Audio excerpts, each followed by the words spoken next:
원초적 본능과 앤트맨으로 유명한 마이클 더글라스는 25살 연하의 캐서린 제타 존스와 결혼에 성공했습니다. 하지만 사람들은 가난한 노동자 출신의 캐서린 제타 존스가 돈을 위해 아빠뻘인 마이클과 결혼했다고 비난했죠. 실제 둘의 결혼 생활은 순탄치 않았는데 결혼 직후 마이클은 불륜 및 직원 성추행 논란에 휩싸였고 심지어 그의 아들은 7년 동안 징역 생활까지 하게 됩니다. You like playing games? Games are fun. 원초적 본능에서 샤론 스톤과 함께 엄청난 연기력을 선보인 마이클 더글라스. 완벽한 케미를 보여준 두 배우이지만 영화를 찍을 때는 사실 서로를 증오하고 있었다고 합니다. 시작은 마이클 더글라스였는데 당시 마이클은 영화 원초적 본능에 출연하는 것이 위험한 선택이라 판단했습니다. 위험한 정사, 월스트리트에서 이름을 알린 마이클 더글라스는 적나라한 노출 장면 때문에 출연을 주저한 데다가 이미 다른 남자 배우들이 출연을 거절한 상태였기 때문에 더욱 망설였죠. 마이클은 감독에게 자신을 섭외하고 싶으면 출연료 207억 원을 맞춰줄 것, 상대 여배우도 유명할 것 두 가지 조건을 내걸었습니다. 영화가 논란이 될 것을 알았던 마이클은 혼자만 영화의 무게를 짊어지고 싶지 않다며 감독에게 무조건 유명한 여배우를 섭외해오라고 했죠. 캐스팅이 절박했던 폴 버호벤 감독은 마이클 더글라스의 조건을 들어주기로 합니다. 사실 폴 버호벤 감독은 상대 여배우로 전작 토탈 리콜에서 합을 맞춘 샤론 스톤을 여주인공으로 섭외하고 싶었지만 마이클 더글라스의 의견에 따라 다른 여자 배우들을 먼저 만나보았습니다. 특히 마이클 더글라스가 추천한 데미 무어와 미셸 파이퍼를 만나보았죠. 두 배우 모두 대본을 받았을 때는 긍정적으로 검토해보겠다고 했지만 대본을 읽고 나서는 둘 다 생각을 바꿨습니다. 도저히 원초적 본능 대본에 포함된 적나라한 정사 장면을 찍을 수가 없었던 것이죠. 두 배우들은 결국 출연을 거절했습니다. 특히 미셸 파이퍼는 아빠가 살아있는데 이런 작품은 절대 할 수 없다고 말하기도 했죠. 감독은 이러다가는 영화를 제작할 수 없다고 생각해 마이클 더글라스에게 일단 샤론 스톤을 만나보기라도 하자고 꼬셨습니다. 그렇게 샤론 스톤은 오디션을 보게 되죠. Okay, what if I call you Nikki? My wife calls me Nicky. Yeah, I know, but I like it. 완벽한 연기였지만 마이클 더글라스는 만족하지 않았습니다. 그렇게 샤론 스톤은 또 한 번 오디션을 보게 되죠. I like men who give me pleasure. He gave me a lot of pleasure.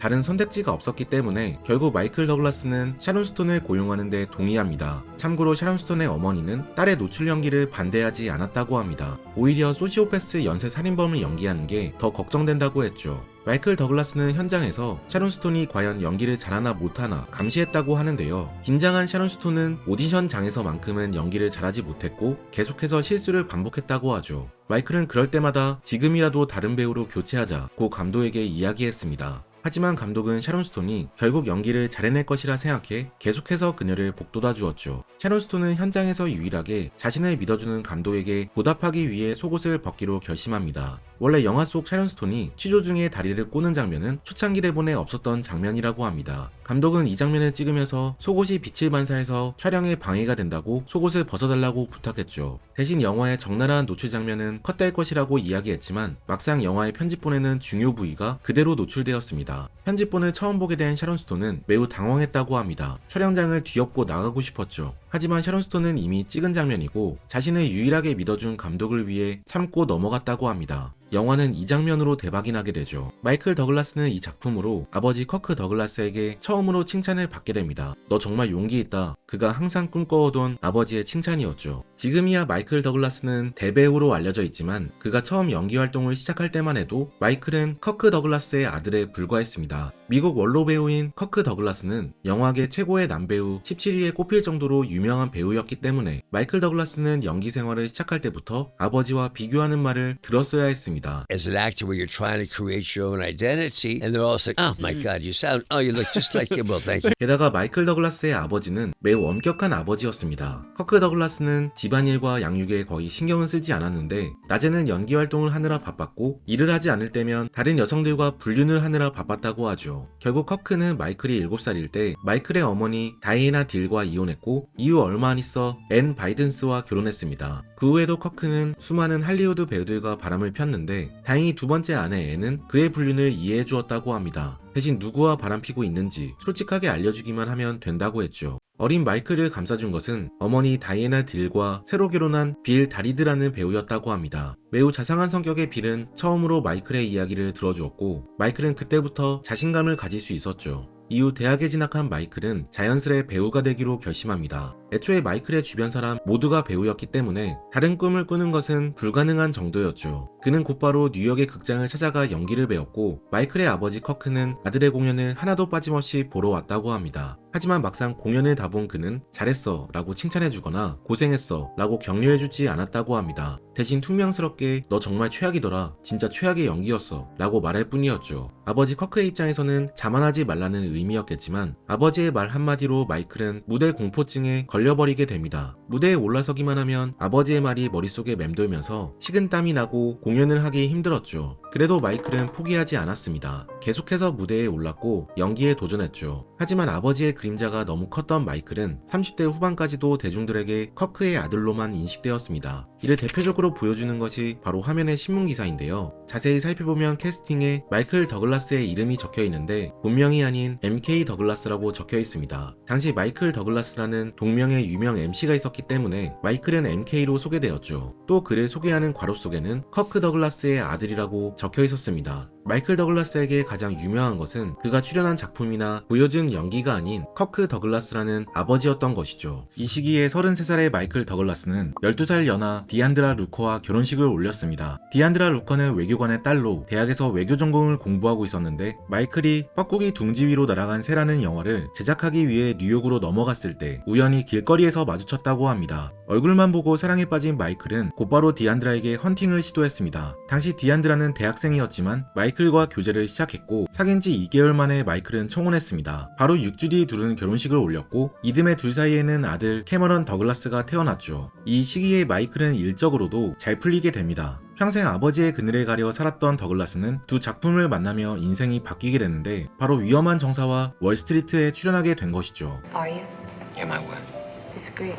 위험한 정사에서 마이클 더글라스는 잘 나가는 변호사 댄을 연기했습니다. 댄은 아내가 처갓집을 간 사이 알렉스라는 여성과 바람을 피우는데 이후 여자가 남자에게 과도하게 집착하는 내용을 담았죠. 이 영화는 1987년 박스오피스 1위를 차지할 정도로 크게 흥행에 성공합니다. 하지만 이 영화의 제목을 처음 들어보시는 분들이 꽤 계실 텐데요. 해당 작품이 출시되기 직전 연도 1위 영화 탑건이나 전전 연도 1위 영화 백투더 퓨처에 비해 위험한 정사는 유독 한국에서 흥행에 실패했는데 이건 국내의 조직적인 움직임 때문이었습니다. 위험한 정사는 처음으로 해외 기업이 직접 한국 영화관에 배급하는 영화였다고 합니다. 그러다 보니 국내 영화 관계자들은 할리우드에서 한국 영화계를 침략한다며 반발했고 심지어 배급을 막기 위해 조폭까지 동원되었습니다. 조폭들은 해당 영화를 개봉하는 영화관에 쳐들어가 직원들을 심하게 구타했다고 하죠. 당시 이 사건은 미국 신문에 실리기도 합니다. 영화 관계자들의 횡포는 여기서 그치지 않았습니다. 이들은 영화를 시청하는 관객들을 죄인 만들기 작전에 돌입했고 영화관 앞에서 시위를 벌이며 영화를 보러 들어가는 사람들을 조롱했다고 합니다. 심지어 영화가 상영되는 동안 극장에 뱀을 풀거나 연막탄을 던지기도 했죠. 영화를 즐기던 관객들은 뱀을 피하기 위해 극장에서 뛰쳐나와야 했고 결국 전 세계적으로는 가장 흥행한 이 영화는 한국에서 참패로 끝이 납니다. 비록 한국에서 흥행하지 못했지만 마이클 더글라스는 이 작품으로 일약 스타덤에 오르게 됩니다. 드디어 마이클 더글라스는 커크의 아들이 아닌 마이클 더글라스로 자리잡게 된 것이죠. 책 결핍은 우리를 어떻게 변화시키는가에 따르면 무언가 결핍된 사람은 그 부분에만 집중하게 됩니다. 예를 들어 2주 뒤에 제출해야 하는 과제가 있을 때 대부분의 사람들은 처음에는 시간이 많다며 과제에 집중하지 않지만 과제 제출 하루 전이 되면 갑자기 집중력을 발휘해 몰아서 과제를 끝마치는 경향이 있죠. 즉 결핍은 사람들로 하여금 현재 가장 중요한 것에 집중하게 만드는 것입니다. 마이클 더글라스는 아버지의 인정에 대한 결핍이 있었습니다. 그의 목표는 배우로서 성공하는 것이었기에 계속 한 길에 집중했고 결국 다소 늦은 나이에 아버지의 칭찬을 받을 수 있게 되죠. 하지만 이러한 결핍에는 치명적인 단점이 있습니다. 바로 터널링 효과로 결핍한 부분에만 집중해 다른 일상이 무너지는 것을 의미하죠. 사실 마이클 더글라스가 아버지에게 물려받은 건 연기 실력뿐만이 아니었습니다. 아버지의 치명적인 단점도 물려받게 되는데 그건 바로 성관계 중독이었죠. 첫 번째 상대는 함께 영화를 찍은 캐슬린 터너였습니다. 둘은 정글에서 촬영을 하며 점차 가까워졌고 오피스 허즈밴드와 와이프처럼 직장 내에서 고충을 나누면서도 성적 긴장감을 즐기는 사이가 되었죠. 처음에 캐슬린 터너는 마이클이 이혼남이라 착각했다고 합니다. 최소 별거 상태라고 생각했기 때문에 그녀는 계속해서 마이클을 유혹했죠. 하지만 둘의 분위기가 심상치 않다는 것을 눈치챈 아내 디안드라가 어느 날 촬영 현장에 나타났다고 합니다. 그리고 일부러 촬영 내내 남편 곁에 서 있으면서 디안드라는 마이클이 자신의 것이라는 선을 그었죠. 하지만 이후에도 캐슬린은 마이클과 묘한 긴장감을 즐겼다고 합니다. 그러자 이번에는 디안드라가 다시 한번 캐슬린을 직접 찾아와서 우린 아직 결혼 상태고 이혼할 생각도 없어 라고 말했다고 합니다.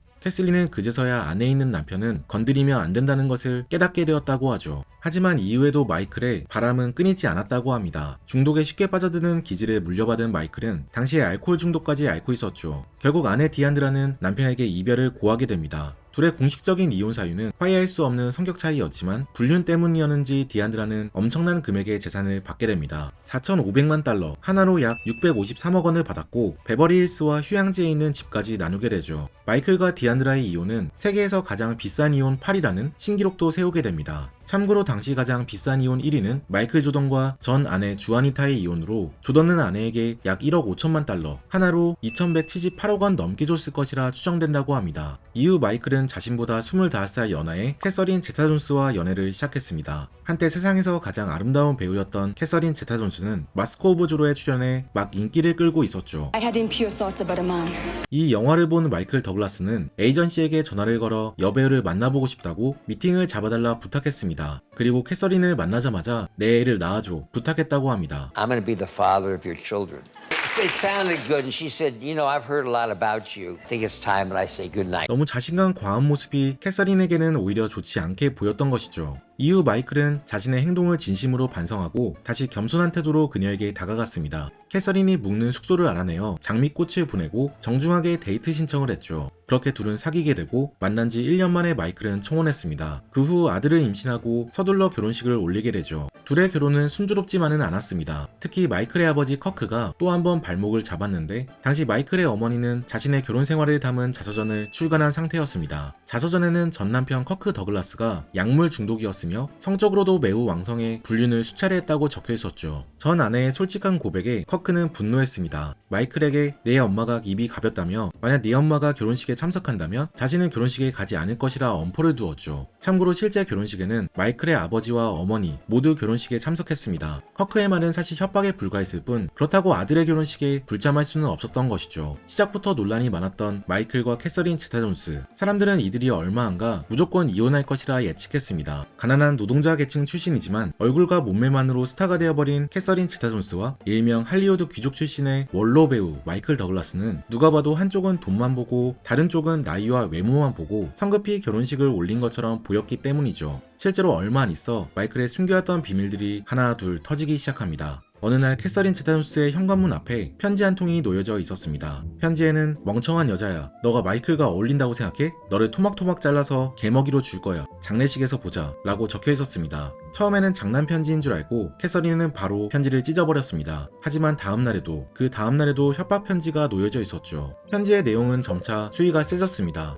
캐서린이 반응이 없자 편지는 집의 구체적인 도면을 언급했고 아들 유모의 이름을 들먹이며 캐서린을 협박했습니다. 결국 캐서린은 경찰에 신고했고 뒤늦게 한 여성이 잡히게 되죠. 놀랍게도 이 여성은 캐서린과 전혀 일면식이 없는 32세의 흑인 여성 도넷 나이트였습니다. 이 여성은 마이클의 영화를 본 뒤 사랑에 빠져 진심으로 자신이 마이클의 아내가 되어야 한다고 생각했죠. 하지만 현실에서 마이클은 캐서린 제타 존스와 결혼식을 올렸기 때문에 도넷은 캐서린을 증오하기 시작했다고 합니다. 그러다 신문에서 캐서린 제타 존스가 바람을 피고 있다는 찌라시 기사를 읽었고 그 후 도넷은 화가 폭발해 캐서린에게 협박 편지를 보낸 것이죠. 이후에도 두 커플에게는 계속해서 위기가 찾아왔습니다. 그중 가장 큰 위기는 아들 캐머런이 경찰에 잡혀간 것이었죠. 다소 굳은 표정으로 법정에서 나오는 마이클 더글라스. 그의 아들 캐머런은 약물 소지 혐의로 경찰에 붙잡히게 되었습니다. 당시 그가 탄 차에는 다량의 약물이 실려 있었죠. 그 양이 상당했기에 법원에서는 캐머런이 유통에도 참여했다고 보았습니다. 사실 아들 캐머런은 학교를 다닐 때부터 문제아였습니다. 아버지와 달리 캐머런은 더글라스라는 가문의 무게를 견디지 못했고 아주 어린 시절부터 부담감에 문제아들과 어울리며 음주를 즐겼다고 합니다. 아버지 마이클은 아들이 배우로 성공하기 위해 여러 기회를 마련해 주었습니다. 더글라스 3대가 출연하는 영화를 기획해 아들에게 배역을 주기까지도 했죠. Stop trying to make everybody cry with you all the time, man. Hey, I wasn't talking to you. 하지만 끈질긴 마이클과 달리 아들 캐머런은 성공에 큰 관심이 없었습니다. 그는 손쉬운 중독에 빠져들었고 결국 약물에까지 손을 대었죠. 사람들은 마이클이 아버지 역할을 제대로 해내지 못했다며 그를 비난했습니다. 마이클은 법정에서 아들의 중독이 심각해 자신도 손을 쓸 수 없는 수준이었다고 밝혔습니다. 감옥에 간 것이 차라리 다행이라며 그나마 감옥에 갔기 때문에 강제로 약물을 끊을 수 있는 기회를 얻었고 감옥에서 속죄해야만 새롭게 삶을 시작할 수 있을 것이라 덧붙였죠.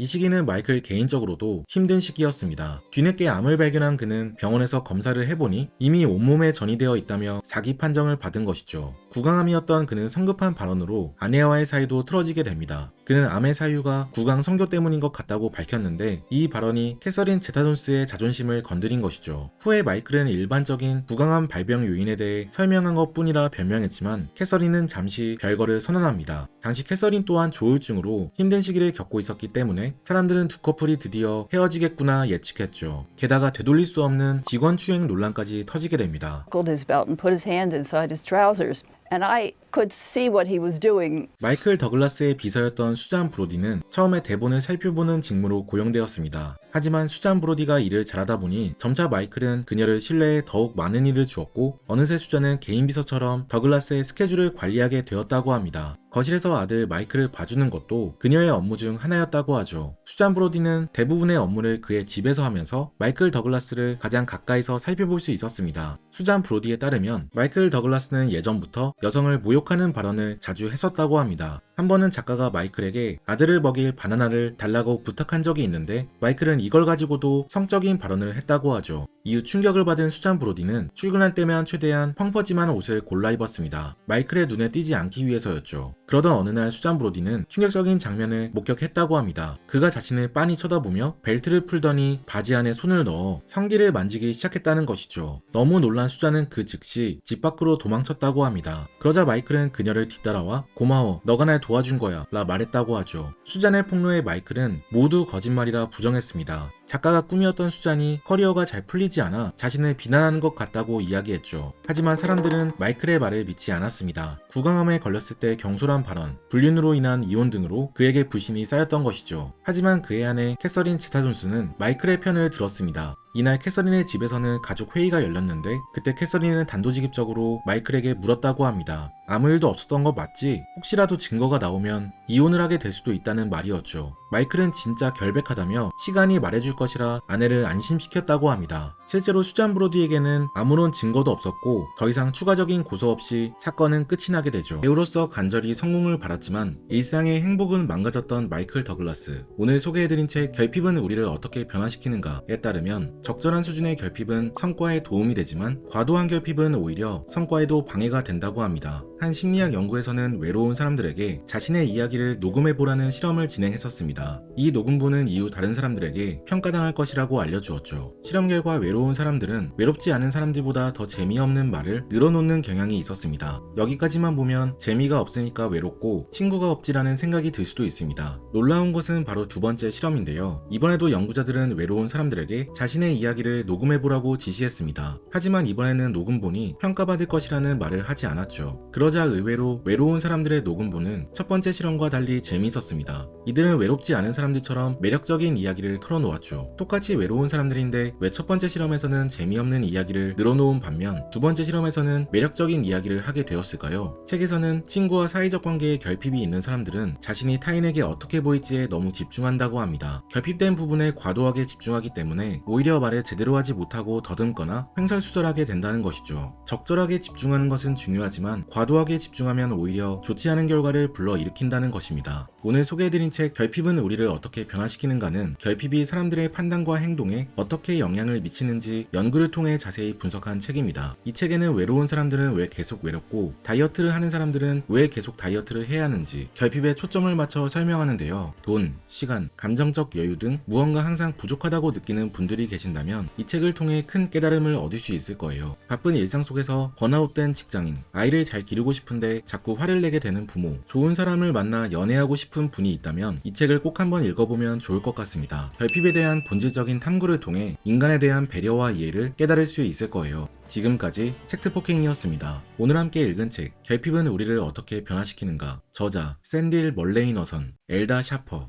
I know that I'm well away from being a perfect guy.